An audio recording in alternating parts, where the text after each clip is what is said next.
যে আমি 3টা সিনেমা করছি, রাইট, অনেক নাটক করছি অসংখ্য।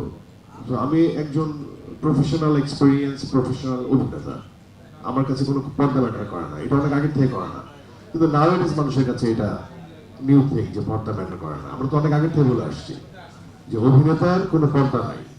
এখন আমরা দেখতে পাই, শুনতে পাই যে অনেকে হয়তো এখন তাদের ফাইন্ডিংস এটা আসে, সেটা শুরু থেকে শেষ পর্যন্ত অভিনেতার কোনো পর্দা নাই। 2 নম্বর হচ্ছে কম্পিটিশন থাকবে, সেটা পজিটিভ কম্পিটিশন থাকা ভালো। 3 নম্বর হচ্ছে আমার জনরা আর কনভেনশনাল হিরোইজমের ফর্মেটিভ অনেক কাজের জনরা সেম না, তো এখানে কোনো কম্পারিজন আবার কিন্তু চলে না। হ্যাঁ, তো ব্যাপারটা কি হচ্ছে, গল্প নির্ভর কাজ আমি করি। এখন যদি কারোর ইচ্ছা হয়, এখানে অনেকের কম্পারিজন করার ইচ্ছা আছে, করতে পারে, কোনো সমস্যা নাই। নাও করতে পারে, সমস্যা নাই। আমারটা দেখে তারটাও দেখতে পারে, তারটা দেখে আমারটা দেখতে পারে, আমারটা দেখে সবগুলো দেখতে পারে, সবগুলো দেখে আমারটা দেখতে পারে, এতে কোনো প্রবলেম নাই। এটা তাদের চয়েস। আমাদের চয়েসে আমরা একটা দ্বন্দ্বের ছবি বানাইছি। এখন ইটস আপ টু দেম যে তারা কি দেখবে কি দেখবে না, বুঝতে পারছি। আর লাস্টলি যেটা বলতে চাই সেটা হচ্ছে যে প্রশ্নটা পূজাকে করছেন, আমিও অ্যান্সার দিয়ে দিই। এই পূজার সাথে আমার কাজের এক্সপিরিয়েন্স খুবই ভালো। হ্যাঁ, খুব নাইস। যে মানুষটা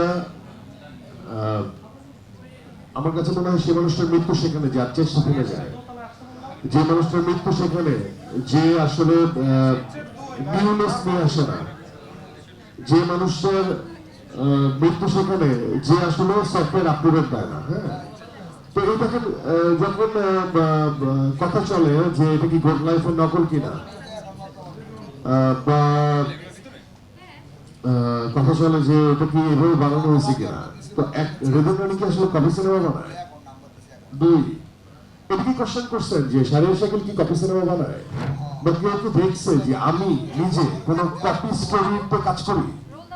তো এটা পুরোই একটা মানে ফালতু জিনিস যে যারা বলতেছে এবং কারা বলতেছে, তারা কিন্তু এখানে কেউ আসে নাই। যারা বলতেছে যে এটা কপি বা এটা মিলছে, তারা হুদাই বলতেছে। তো আমার কথা হচ্ছে মূর্খের মধ্যে যারা কথা বলবে তাদেরকে অ্যাটেন্ড করার তাদের দায়িত্ব না, বুঝতে পারছি। আমরা অনেক সময় ক্লারিফিকেশন দিতে হয় প্রয়োজনে। এই যে 2023-তে গল্প পাচ্ছে, ওই গল্পের লোক যারা ক্রিয়েটিভ লাইনে ছিল, তারা হৃদয় রনি ওই গল্প সাজিয়েছে নাকি যে সে ওই গল্প থেকে আইনা করছে? তো যাই হোক, তো যেটা প্রসঙ্গে আসে যেটা হচ্ছে যে পূজা অসম্ভব পরিশ্রমী একজন মেয়ে, এবং ওর মধ্যে সবচেয়ে মুগ্ধ করার বিষয় হচ্ছে যে ওর মানে ইচ্ছাটা, জানার ইচ্ছা। ওকে যদি বলা হয় যে এখন তুমি যা পারো যা করছো সব ভুলে যাও, নতুন ভাবে তুমি আজকে থেকে কিছু জানো না, তো পূজা হচ্ছে কি সেটার জন্য রেডি হয়। এই যে রেডি হয়, কতটুকু পারলো কি পারলো না, কিন্তু এই যে রেডি হওয়ার ইচ্ছাটা, এটা অনেক বড় গুণ একজন পারফর্মার। হ্যাঁ, তো ওই জায়গাতে বয়সের অনেক আমাদের তফাৎ, কিন্তু তারপরেও আর কি কাজের প্রয়োজনে পাশে বসে একটু তাকাইতে হয়। বাট খুবই ভালো, আমি দোয়া করি সে অনেক সুন্দর জায়গায় পৌঁছাক। অবশ্যই অনেক সুন্দর জায়গায় আছে, আরো সুন্দর জায়গায় পৌঁছাক, দোয়া করি। Thank you so much. প্রশ্নটা কি করেছিলেন ভাইয়া? ভুলে গেছি। লেগেছি আপনি নিশু ভাইয়ের কথা শুনতে আমার শুনতে সম্পর্কে ভুলে গেছি। বলতে পারছি। কি- হুম। প্রথমত বলতে চাই, নিশু ভাইয়ের সাথে আমার একদিন দেখা হয়েছিল মেরিল প্রথম আলোর একটা অনুষ্ঠানে। আহ, তখন আপনি আমাকে একটা কথা বলেছিলেন, মনে আছে? কেন দেখা হয়েছিল কেন তোমার সাথে আমার? অ্যাওয়ার্ড ফাংশনে দেখা হবে না? কিন্তু দেখা হওয়ার তো কিছু নাই, আমরা একসাথে গিয়েছিলাম ওইখানে। একসাথে যাইনি, বাট ওখানে আলাদা আলাদা গিয়েছিলাম একটা প্রোগ্রামে, দেখা হয়ে গেছিল। আচ্ছা ঠিক আছে, দেখা তো হয়েছিল। আপনি একটা কথা বলেছিলেন আমাকে, কি বলছিলাম? তোমার সাথে আমার কাজ হবে না, আমি তো মানে বয়স্ক। হ্যাঁ, আমি তো সবাইকে বলি আমি তো বয়স্ক, একমাত্র নায়ক যে বাবা বয়স অল আসছে। Credit goes to my director and my producer, যে বাবা নিশু মায়ের ভাইয়ের সাথে। ক্যারেক্টার দেওয়া যেত। তাই না? বা তুমি- প্লিজ ভাইয়া এটা বলেন না, আমি তার সহধর্মিণী। আমাদের সিনেমা একটা ডায়লগ লেখা হয়েছিল, ফাইনালি থাকবে কিনা সেটা থাকবে। দেখে যায়। সেটা হচ্ছে যে আপনি আমার চাচার বয়সী হওয়ার পরও আপনাকে আমি কেন বিয়ে করতে রাজি হয়েছি। But that was a great experience to work with him, কারণ আমি শুরুতেই বলেছি যে সে একজন মানে খুবই সাপোর্টিভ একজন আমি অ্যাক্টর। নিতে পারতেছি না যে আমাকে আচ্ছা। বয়স্ক বলছে। সবচেয়ে বড় কথা হচ্ছে ইউ আর মাই হাজব্যান্ড। এটাই শোনো, একটা কথা বলি। এটাই এটাই এটাই থাক। ওই যে সব মাছে গুটি কি জিনিস আছে একটা বলে আমি বলি দোষাই হাওড়া মাছের। মানে ওই আমাদের ল্যাঙ্গুয়েজে আমরা প্রথমত যখন কথা বলি আমি সব শালাই দুইরা, কেউ স্বীকার করে কেউ স্বীকার করে না, মানে আমাদের ফ্রেন্ড সার্কেল আমরা বলি আর কি। হ্যাঁ, তো সব শালাই দুইরা, কিন্তু এমন একটা ভাব যে মনে হয় ইয়ার আমি তো স্বীকার করি, তাই না? ওই আমাদের ফ্রেন্ড সার্কেল বলি বড় আমরা। একটা ব্যাপার যে সে স্বীকার করে সে বয়স্ক, কিন্তু না। আপনি যথেষ্ট ইয়াং। না, আমি যেহেতু এই প্রফেশনে আছি এই জন্য হয় কি আমাকে একটু হয়তো বা সবাই দেখে দেখে মনে হয় যে আমি ইয়ার, কিন্তু আমার ফ্রেন্ড সার্কেলে যারা এক একটা দাড়ি টাড়ি সব পাইকে গেছে, আঙুলটা ওইদিকেই গেছে, আঙুলটা ওখানেই গেছে। হ্যাঁ, এক একজনের ভুলই এরকম হয়ে গেছে।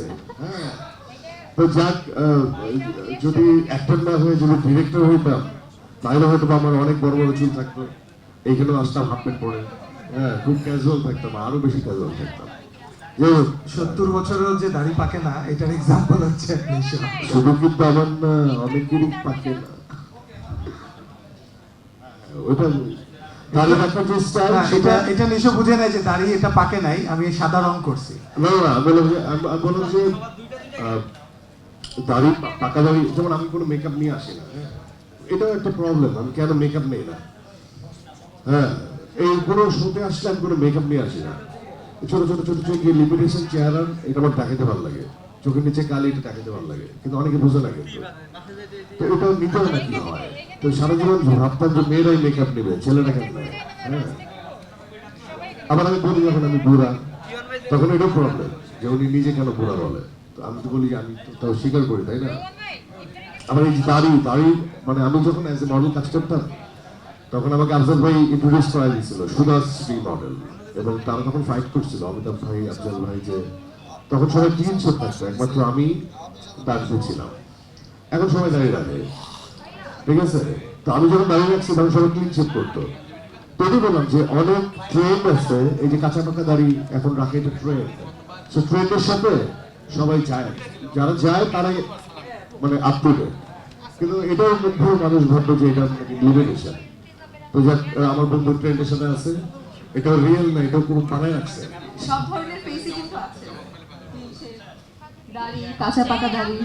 যাক, বলেন, আমরা একটু দুষ্টামি করতেছি। ফেসের কথা যেহেতু আসলো আমি বলি, আমি ঈদের আগের দিন রনি ভাইয়ের একটা ছবি আপলোড করব, সেটা আমি একটু শেয়ার করতে চাই। আমি কাজাকিস্তানে গিয়ে যখন পৌঁছালাম, অনেকদিন শুটিং হয়ে গেছে, পেছন থেকে ওনাকে আমি ডাকলাম রনি ভাই, উনি যখন তাকালো আমার দিকে, আমি লিটারেলি ওনাকে চিনতে পারি নাই, পারে নাকি? আসলেই চিনতে পারি নাই। মানে আইস বার্ন কাকে বলে, এবং ওই ছবিটা আমি তুলে রাখছি ওনার, ওই ছবিটা আমি বলছি যে আমি রিলিজের আগের দিন আপলোড করব। হ্যাঁ, হ্যাঁ। আচ্ছা, নতুন ভাবে দেখতে পাবে কিনা? অবশ্যই নতুন ভাবে দেখতে পাবে, বাট এখন বললে সেই গতানুগতিক কথা বলা হয়ে যাবে যে হ্যাঁ নতুন ভাবে দেখতে পাবে। এতদিন সিনেমাটা আমাদের ছিল, এখন 2 দিন পরে রিলিজ, 3 দিন পরে রিলিজ। আপনারা দেখে নিজেরাই জাজ করুন এবং আমাদেরকে ফিডব্যাক দিন যে আসলে আমি নতুনভাবে নিজেকে উপস্থাপন করতে পেরেছি কিনা। এবং আমার ডিরেক্টর তো সবসময় চেয়েছিল যে আমাকে এর আগে যেরকমভাবে দেখা গেছে সেরকমভাবে সে দেখতে চায় না। সো যেহেতু তার 10 বছর পর একটি বড়সড় কামব্যাক হচ্ছে, সে তো নিজে অবশ্যই চাইবে না যে তার সিনেমার পাত্রপাত্রীকে সে আগের মতন লাগুক, নতুনভাবে সে প্রেজেন্ট করতে। তো আপনারা দেখুন, নিজেরাই জাজ করুন। Thank you. Thank you so Thank you so much. much. Thank you.